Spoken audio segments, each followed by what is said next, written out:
Hi everybody, I'm Bobby and welcome back to another video. And I need to start this off by saying, first of all, I had no intentions of filming today. And second, I had no intentions of filming another alien content video. However, I found some stuff and I have to share it with you guys because this is like, I don't know, this is out there. There is a tribe of indigenous people. They're called the Iquitu tribe, and they're located in San Antonio, Peru. Now, this area of Peru, the nearest large city is called Iquitos, and it is 10 hours by boat away. This is a very remote area where not a lot of people can get to, okay? So the locals in this community are stating that they are being attacked nightly and have been since July 11th by aliens. Yeah, nightly attacks by aliens. They are describing these beings as being about 7 feet tall. They have round feet where they are levitating or floating. They have big heads and yellow eyes. The locals have actually compared what they see to the Green Goblin character in the Spider-Man movie. So what's happening is at night when it's dark, the villagers are seeing these great balls of glowing light in the sky, and then they're seeing these beings that are coming down into their village, and they're hovering above the ground. And there was actually reports that one of these beings was actually able to get a 15-year-old girl and grab her. She was able to get away. But this story really frightened the people in this village. And I have to say, it would really frighten me. It really frightens me, and I'm not even in Peru. In order to protect their village and protect their families and their people and their community, the men of the community are going out at night and they're patrolling, and they are basically creating this like little, their own kind of little like militia, not militia, but their own like security service where they're protecting themselves, and they're going out with whatever weapons they have and they're fighting these beings. O sea, se escucha más. Es que llama a la policía, al ejército, para que nos vengan a apoyar. Vamos a ver cómo está la familia allá. There have been a number of videos that have surfaced that show clips of some really, really interesting stuff that I don't know. It looks suspect to me. It looks like there's something there. So I'm going to show you guys some video and you can make up your minds.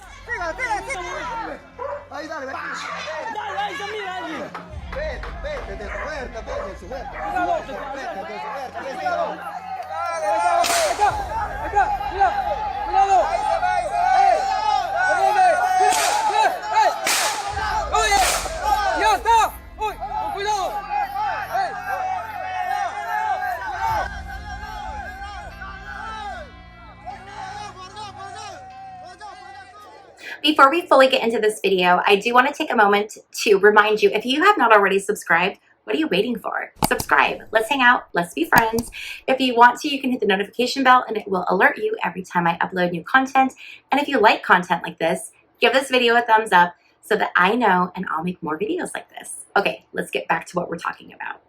So we have these villagers. They've created their own like protection forest where they're going out and they have weapons and they are fighting and shooting at these beings, and there's all this video coming in, and the people of this tribe are desperately reaching out and asking for help. They've asked their government for help. They've asked their military. They've asked their police. Officials from the Peruvian National Prosecutor's Office supposedly went into San Antonio and conducted an investigation and said that they were there and they didn't see anything at all. And what they believe is happening is that there are illegal gold miners in the area that are coming in on jetpacks to scare the villagers in this community. We're going to come back to that because there's a whole lot to unpack with what they're saying is happening. I also wanted to add really quickly that the people in the village are saying that the prosecutor has never come to the village and that the police only came to take their statements during the day and that's it. And they're saying that they still are being attacked and they still need help in their community. De que cómo ha pasado ese suceso durante esa tarde, lo que ha pasado con la señorita, pero más otra, digamos, fiscal no han venido acá, ningún fiscal a la comunidad, pero aún con todo pedimos, ¿no?, como autoridad a la fiscalía que venga a intervenir en nuestra situación que estamos pasando y ver, pues, ¿no?, para que constaten en cómo estamos pasando nosotros acá en la comunidad, ¿no?, y también que traigan sus implementos de para poder sobrevolar en nuestra comunidad en la noche, para que ellos mismos constaten, porque algunos comuneros ya están pidiendo refuerzos a unas ONG acá, pero solamente podemos captar en el día, ¿no? Si bien es cierto, en el día no hay atropello en la comunidad, pero lo que se atropellan, señores, son en la noche. Y para eso le hago un pedido, ¿no? ¿Verdad? Que vengan a visitar nuestra comunidad, que traigan periodistas, algo para que puedan llevar mejor información. Muchísimas gracias. So let me give you a little bit of a backstory or history. Peru is the 9th largest producer of gold in the world. They account for about 3% of the gold that's mined in the world. Peru does have an interesting history of illegal activities. For years, Peru and Brazil have been working together because there has been so much illegal foresting or forestry that's happening in the area. And there's so much deforestation that it's causing just tremendous damage to the land. So having people come in and do things illegally is not an unheard of thing in this area. Illegal gold miners, you know, I could believe that, except for when we get to them wearing jetpacks to scare the locals. Let's really dig into this. So I've done some research on illegal gold mining in Peru. Specifically, what are the habits of the people that do this? What are their, like, what do they do? What are their habits? What are their practices? I mean, if we're talking about them flying around on jetpacks, I'm going to assume that they're technologically advanced and that they have access to incredible resources. So when I look through different articles, I find articles such as one that I found in The Guardian where they talk about these people, these illegal gold miners that go into these towns and they do terrible things. But the articles that I see are they attack with machetes. I found something interesting in an article from The Guardian from 2022, and I want to read this to you really quick. It says, in July, Hurley Wanqui, 50, was beaten by a gang of men armed with sticks. His neighbors were also attacked and chased off their land. We organized a meeting hoping for dialogue, but they came armed, says Wanqui, secretary of an agricultural association in Santa Rita, Baja, about 75 miles west of Puerto Maldonado. We were savagely beaten with machetes and sticks. He was left with a permanently damaged eye, and an elderly woman and her daughter were beaten with the flat side of a machete. These gold miners, there are some instances where they are using guns, but most of the time when they go into these cities to terrorize, or these villages to terrorize these people, they're going in there and they're bringing sticks and they're bringing machetes. They're killing people or they're beating people savagely. We have the Peruvian National Prosecutor's Office saying that these things that are happening to the Iquitu people are these people, these illegal gold miners, and they're coming into the village to scare them. Okay, so why would they do that? Why would these people get on incredibly expensive jetpacks to go to a town and put on alien costumes and scare them? The argument, first of all, I just can't. It just doesn't hold any weight for me. I just can't get behind it. But let's just say that this is what's going on. It is gold miners or illegal gold miners on jetpacks. So I wanted to do some research to see just how possible this idea was. So the first thing I wanted to do was I wanted to understand these jetpacks. I wanted to understand how they work, what their specs are, what their capabilities are, how much they cost, and there was some very interesting information that I found online. I looked at several different manufacturers in several different countries of jetpacks because I wanted to look at everything. I wanted to look at high-end, low-end, what the US has and what other countries have. And I found pretty consistent information as far as the technology and what's available. The cost of these jetpacks typically that I've seen online is $350,000 to $500,000 and up. Many of the places where I researched, that was just price available on request, which means it's a lot of money. So I wanted to see, okay, let's say that these cartels, these gangs have the funds for these jetpacks, right? And we're looking at, there's large groups of these aliens that are coming into Peru. So there would have to be at least probably 5 or 6 people at a minimum together on jetpacks. So you take that cost of a jetpack, let's just say $400,000, and you times that by 6, that's $2,400,000.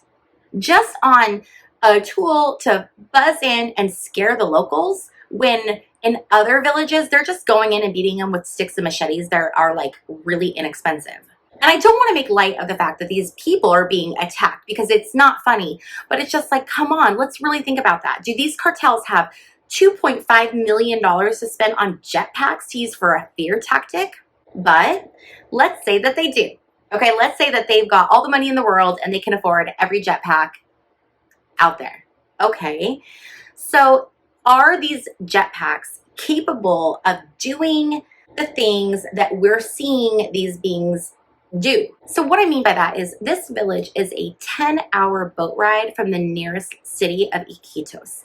10 hours on a boat. So obviously there's no way that these jetpacks are going to be able to take these people that far on a jetpack. It's just not going to happen. So then we think, okay, well, maybe they've moved in and they've set up a camp that's fairly close and they just buzz in on the jetpacks to scare the locals and buzz out.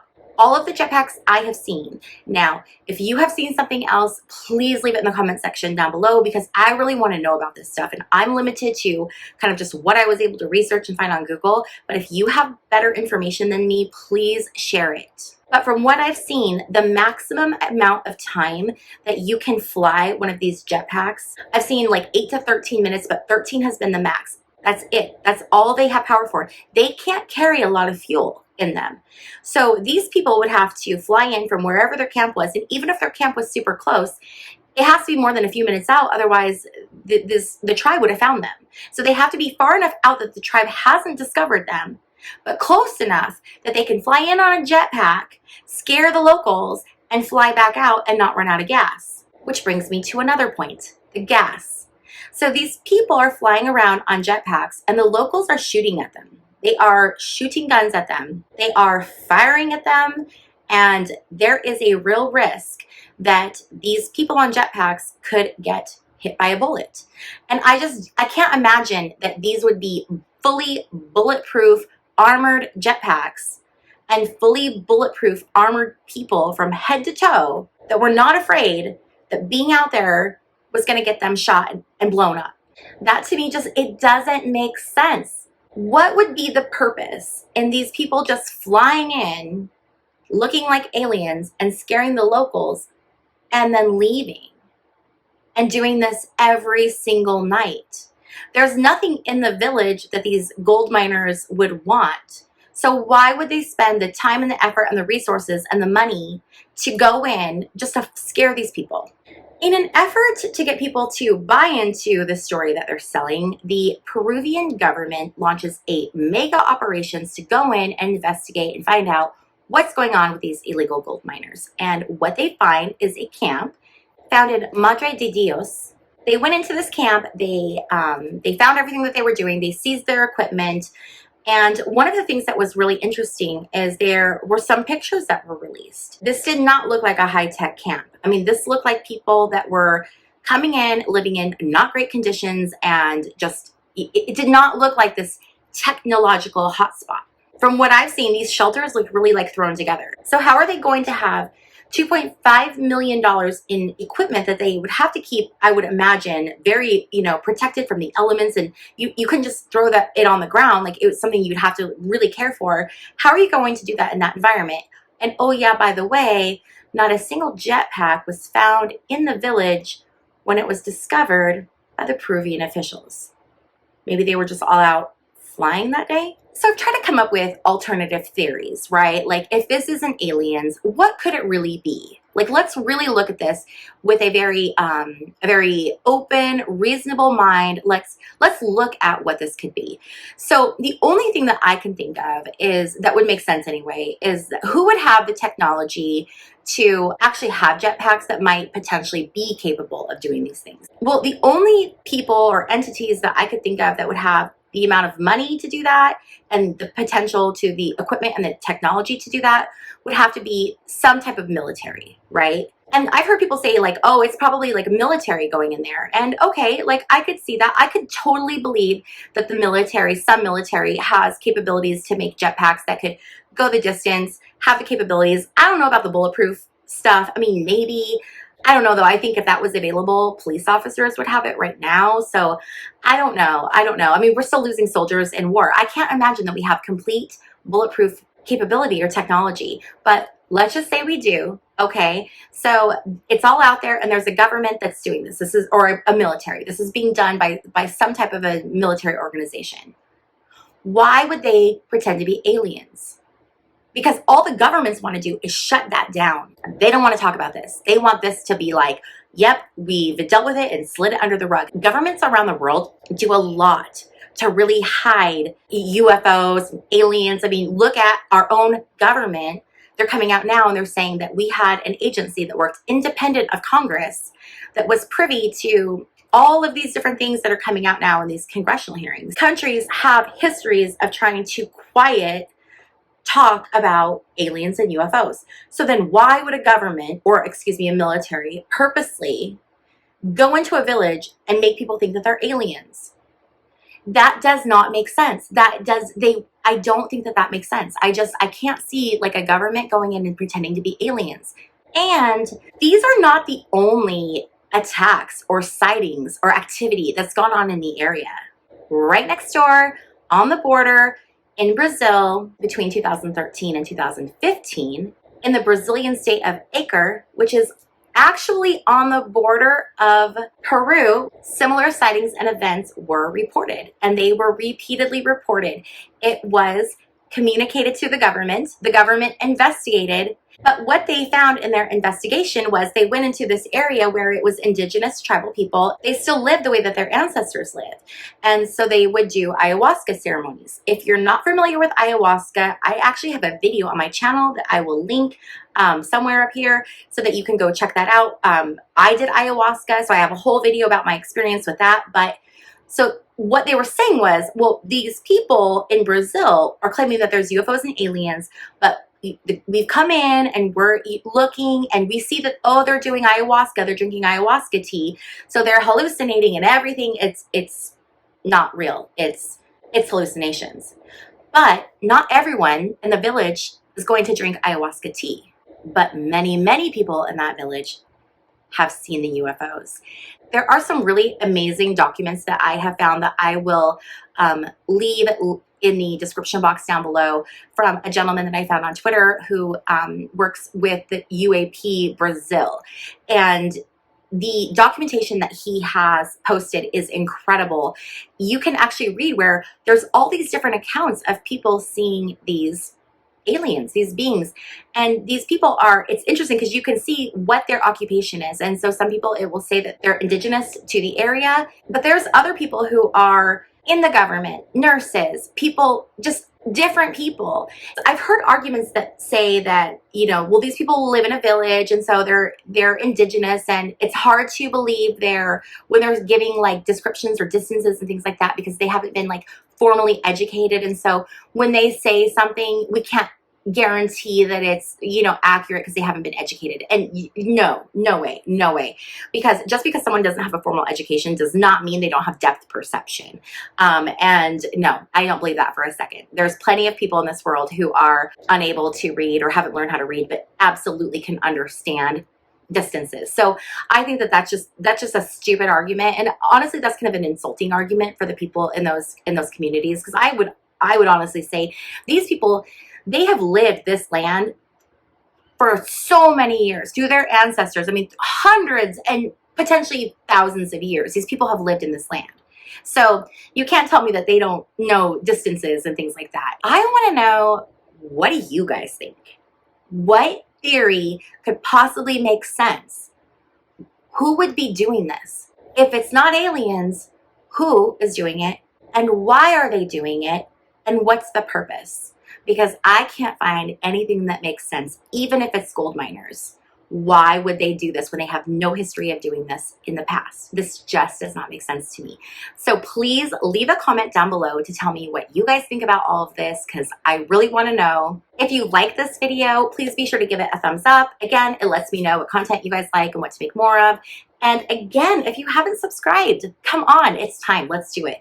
I looked at my analytics, you guys, and only like 1 or 2% of the people who watch my videos are actually subscribed to me. So subscribe, hang out, stick around. Let's talk about aliens. Thank you so much for hanging out with me, and I will see you guys in my next video. Bye.